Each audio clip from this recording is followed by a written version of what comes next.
Hey guys, this is Stu from Stuart Scale Models, and this is going to be my final reveal vid for my entry into the leopard group build of the bricks of plastic, which started around about September last year and ended on the 31st of April this year.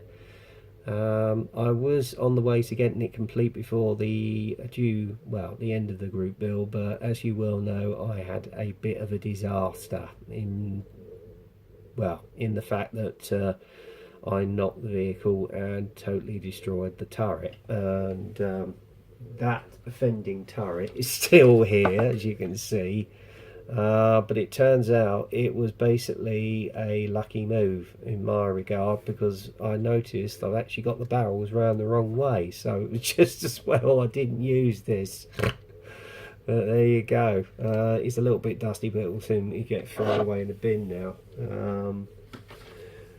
Yeah, I've had my trials and tribulations, as you can imagine, and obviously what with work and the heat wave, etc., that's held things up a little bit, but we got there in the end, guys. And I have to say, although this is a very old rendition of the Gepard, because Meng, around about 18 months ago, released a version as well, which is more detailed,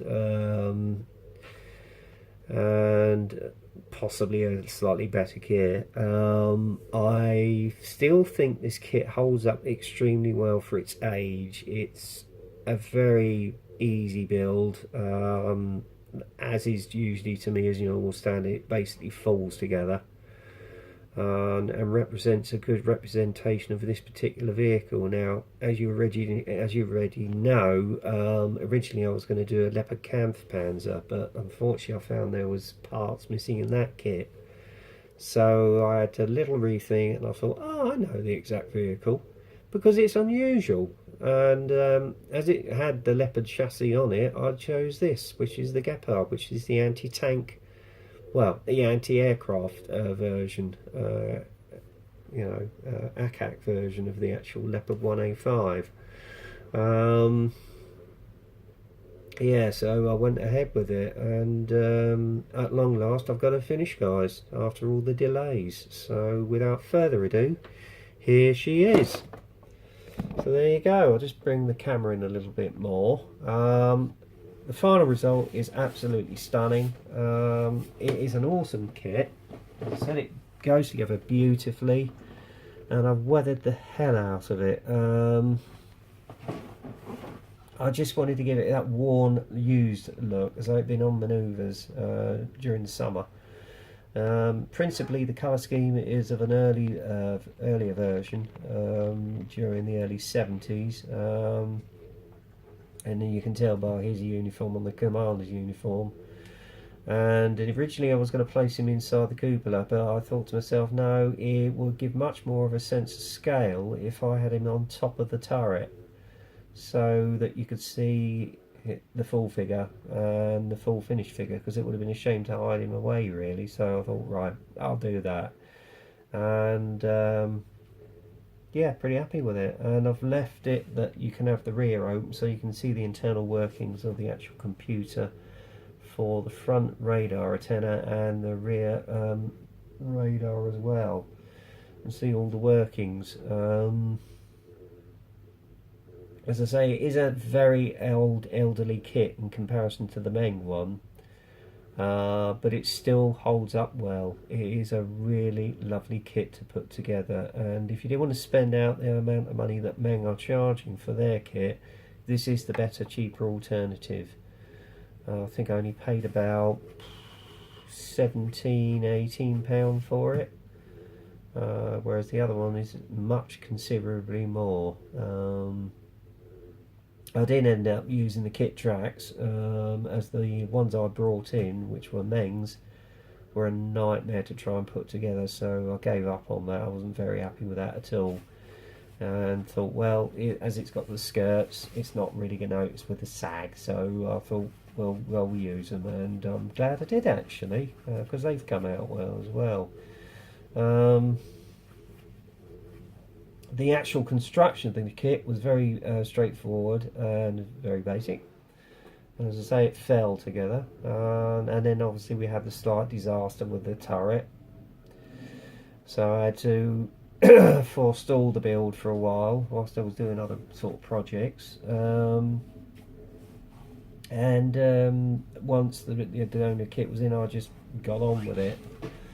And initially with the kit, before the accident, I basically primed it in Styler Black, and then went over the entire vehicle as well as the running gear with Tamiya olive drab. Can't remember the name of the colour of that one. I think it's XF86, I think, not sure, or 87.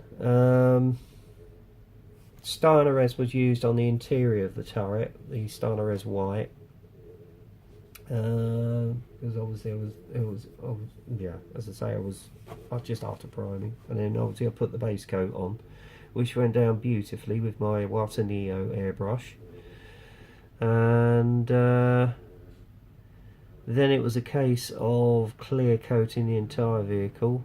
And I did add, and I'm sorry if some people ain't gonna like this, I did add Florey's dark dirt wash just to pop the detail out, especially in the interior of the turret, as you can see there, because it's really popped the detail up nicely. And also on the figure I used it as well. And after that it was another clear coat, and then having remembered seeing how the actual vehicles get all dust and everything stuck in the crevices, I then used a mixture of UMP's concrete and sand washes to give it the right colour and texture, which it did, which went down beautifully, I have to say, not only on the actual main hull but in the actual vehicle and the tracks. And then after that I gave it another clear coat just to seal them in. And then it was a case of what was I going to say? Lost myself then. Yeah. Then I used Tamiya buff. Basically gave it a slow sort of light dusting over the top, and then more essentially around the sides to give it that sort of really dusty effect. So it's been sort of running over gravel, etc. Which came up beautifully, not only on the actual hull but also the turret as well, because I've actually caught it in various crevices there as well. So I was very pleased with that last night. And then finally with the wear, in fact even on the top of the grille here, it's come up nice as well, just to show the detail of the grille. And then finally on the exhaust, which you see here, I used pastels to give it that sort of black sooted effect that you get on the vehicle, which I had studied up close to one of the Leopard 185s in the tank park at Tank Fest after the arena show. So I made a mental note of all this whilst I was there, and as you can see I used a bit of artistic license to recreate that effect, which has come up spot on, which I'm very, very happy about. And then finally I just basically coated the whole thing in Tester's dull coat, just to finish her off. So yeah, and then placed the figure on top of the turret, as you see there. So all in all guys, she's come up like a shiny penny, and I'm very, very happy with the end result. As I say, it's a super little kit, very quick and easy to build. And initially I was going to do the tritonal scheme on it, but I decided to go with the overall sort of olive drab early scheme, just to define the shape more really, because of the length of time that was in the group build at the time. But it does make a beautiful kit. As I say, it's a nice build. It really is a lovely, lovely build. And if you haven't done this sort of version of a Leopard, I would heartily recommend you go out and get one. Figure, yeah, is a bit not one of their best, but it did come up well. As I say, I just put it on there just to give the vehicle a sense of scale and power of the beast. So there you go.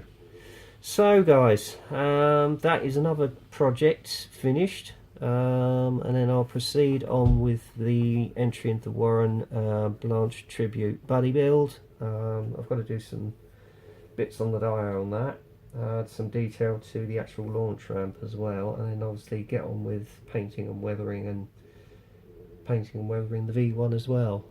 So there you go. And then I shall start on my tribute build to me dad, which is the Hunter. So there you go.